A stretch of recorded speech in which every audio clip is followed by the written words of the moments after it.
Hello and welcome back to Tea for Two and a book review. I'm your host Jessica and I have a lovely book for you today. Now this book, It Takes a Witch by Heather Blake. Now I will be honest, the first time I read this, it was actually an audiobook. I count audiobooks as reading, yes, but I enjoyed it so much that I went and I got a physical copy of it for a book club I was in at the time. And I made my book club read the first book in the series. Now, this is a witchcraft mystery series. I had never heard about those until I came across It Takes a Witch. And the entire series was with my local library where I was getting my audiobooks from. So I decided, hey, let's give it a shot. I was looking for a fun type of mystery at the time. And I became hooked. I have since read several other types of witchcraft murder mystery series, which we will review as we go along. But this was my very first one, my very first introduction to that type of genre. And I really enjoyed it. Now, it starts off with us meeting Darcy Merriweather and her sister Harper.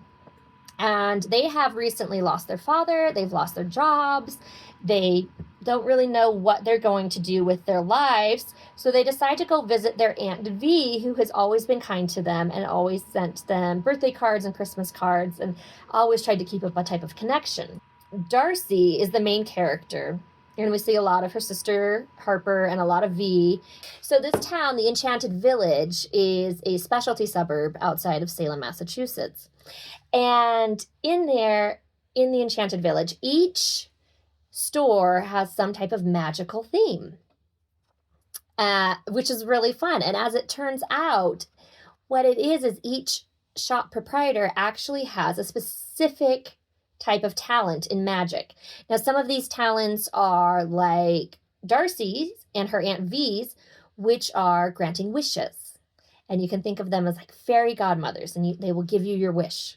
Some of them are baking talents. Some of them are athletic talents. You'll end up meeting the tailor of the village and his familiar who speaks. All the familiars in town will talk, which is one of the things that I find so fun about this is these speaking familiars. These characters become as important as all of the human characters as we go through the entire series. Now, I will admit that I felt like It Takes a Witch had a bit of a slow start because it was world building. It was creating something new for us.